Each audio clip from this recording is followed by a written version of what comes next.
হাইকোর্টে একটি রিট হয়েছে জুলাই সনদ বাতিল এবং গণভোট বাতিল বিষয়ে, এই বিষয়ে আপনাদের অবস্থা?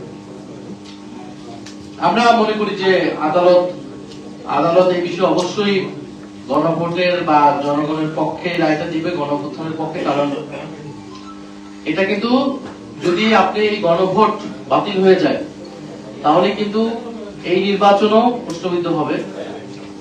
কারণ এই নির্বাচন আপনি কোন সংবিধান অনুসারে করেছেন? এই নির্বাচন তো সংবিধান অনুসারে এই সময় নির্বাচন হওয়ার কথা না, অন্তর্বর্তী সরকার হওয়ার কথা না, গণভোট কোনো কিছুই হওয়ার কথা না। বিদ্যমান সংবিধান তো আগের সংবিধান, এই সংবিধান অনুযায়ী আগের সরকার বহাল থাকার কথা। ফলে এই সবকিছুর বৈধতা একমাত্র হচ্ছে জুলাই গণঅভ্যুত্থান। কারণ জুলাই গণঅভ্যুত্থানের জনগণের সার্বভৌম অভিপ্রায় রাজপথে আমরা দেখেছি।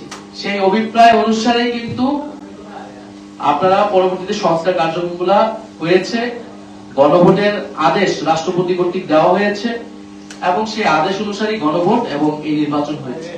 ফলে যদি গণভোট বাতিল হয়ে যায় ফলে এই পুরো এই সময় সরকারেরও বৈধতা থাকবে। আপনারা বলছেন যে হত্যা মামলার আসামি মন্ত্রিসভায় পেয়েছে, আমি বর্ণজয় অনলাইন নিউজ পোর্টালে কাজ করি, আর কিন্তু বর্ণজয় নিউজ পোর্টাল আপনারা বলছেন যে হত্যা মামলার আসামি মন্ত্রিসভায় গিয়েছে, কিন্তু বিগত সময়ে সংসদে অনেক তরুণ পার্লামেন্টে ছিল যারা দশের সাবেক একটা দুর্নীতি যে আমরা চিনতে পেরেছি, তেমনই একটা লোক আন্দালিক রহমান পার্থ, তাকে কিন্তু মন্ত্রিসভায় রাখা হয়নি। এই বিষয়ে এই যে তরুণদের ক্ষেত্রে যারা একটা জায়গায় সততার জায়গা থেকে কথা বলে, সেটা কথা জানে, এই বিষয়গুলো আপনার কি হয়ে দেখেন? আমি আমার বক্তব্যে বলেছি যে এখানে অনেক তরুণদেরকে সুযোগ দেওয়া হয়েছে বা অভিজ্ঞ অনেক ব্যক্তিকে সুযোগ দেওয়া হয়েছে, তাদের এটা থেকে আমরা তো সাধুবাদ জানিয়েছি। কিন্তু আমরা তো আপনি অর্ধেক ভালো করবেন অর্ধেক খারাপ করবেন, এটা তো হইতে পারে না। আমরা তো চেয়েছিলাম পুরো মন্ত্রিসভা এমন একজনও থাকবে না যার বিরুদ্ধে প্রশ্ন তোলা যায়। সেই জায়গা থেকে যাদের বিরুদ্ধে প্রশ্ন এসেছে আমরা তুলছি, সেটা যাতে পুনর্বিবেচনা করা হয়।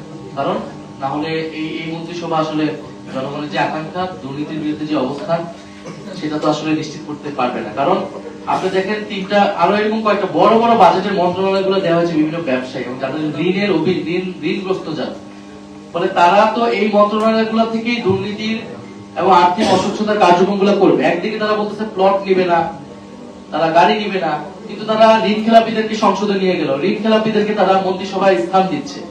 ফলে আপনি বৈধ সুবিধাকে অস্বীকার করে জনগণের সামনে সাজু সাজা হচ্ছে, কিন্তু অন্যদিকে কিন্তু ঋণ খেলাপি দুর্নীতিগ্রস্ত ব্যক্তিদেরকে বড় বড় বাজেটের মন্ত্রণালয় দেওয়া হচ্ছে যাতে সেই সকল মন্ত্রণালয় থেকে দুর্নীতির সুযোগ তারা পায়। আমি প্রিয়ঙ্ক নাগরিক টিভি থেকে একটা প্রশ্ন ছিল। আসিফ মাহমুদ সজীব ভুঁইয়া উনি বলেছিলেন আপনাদের শপথ গ্রহণের আগে যে বিএনপি যদি সংস্কার কমিশনে শপথ গ্রহণ না করে তাহলে 11 দলীয় ঐক্যজোট শপথ গ্রহণ করবে না।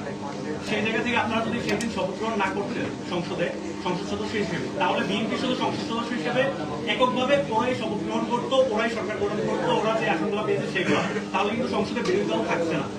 ওই জায়গা থেকে আপনারা পরের দিন গিয়ে শপথ গ্রহণ করলেন, সংস্কার কমিশনে শপথ গ্রহণ করলেন, কিন্তু তারপরে দেখা গেল বিএনপি শপথ গ্রহণ করলেন, বিচারিত হয়ে গেল না? বিষয় দ্বিচারিতা করেছে বিএনপি এবং সরকারি দল। নির্বাচন কমিশন থেকে আমাদেরকে এবং সরকারের পক্ষ থেকে আমাদেরকে যে চিঠি পাঠানো হয়েছিল, সেই চিঠিতে 2টি শপথের কথাই বলা হয়েছিল। আমাদেরকে আহ্বান জানিয়েছিল 2টি শপথ নেওয়ার জন্য। আমরা সেই আহ্বানে গিয়েছি এবং আমরা আমাদের দায়িত্বটা পালন করেছি। কারণ আমরা মনে করি আমরা শুধু সংসদ সদস্য হিসেবে নির্বাচিত হইনি, আমাদের জনগণ আমাদেরকে পাঠিয়েছে সংবিধান সংস্কার পরিষদের সদস্য হিসেবে সংবিধান সংস্কার করার জন্য। আমরা আমাদের দায়িত্ব পালন করেছি, বিএনপি তার দায়িত্ব পালন করেনি। বিএনপি সংস্কারের বিরুদ্ধে, গণরায়ের বিরুদ্ধে অবস্থান করেছে, জনগণ সেটা বিচার করে।